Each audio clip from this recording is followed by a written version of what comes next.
સુરતમાં પડેલા ધોધમાર વરસાદને લઈ ખાડીપુરની સ્થિતિ સર્જાઈ ત્યારે ગૃહ રાજ્યમંત્રી હર્ષ સંઘવીએ ભટારના આઝાદનગર ખાતે ખાડીપુરની સ્થિતિ નિહાળી સ્થાનિકો સાથે ચર્ચા કરી। સુરતમાં સોમવારથી ધોધમાર વરસાદ પડી રહ્યો છે ત્યારે સુરતમાં અનેક જગ્યાએ પાણી ભરાયા હતા। ખાડીપુરની સ્થિતિ સર્જાઈ ત્યારે રાજ્ય ગૃહમંત્રી હર્ષ સંઘવી ભટારના આઝાદનગર ખાતે ખાડીપુરની પરિસ્થિતિ નિહાળવા પહોંચ્યા।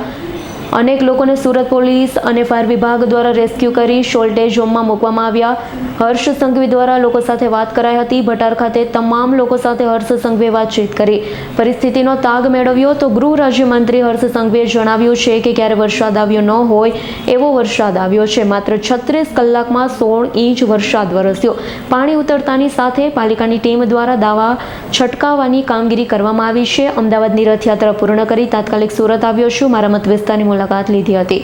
Bureau report S9 news Surat. અમારી તમામ માહિતીથી અપડેટ રહેવા માટે જોડાયેલા રહો S9 ન્યૂઝ સાથે।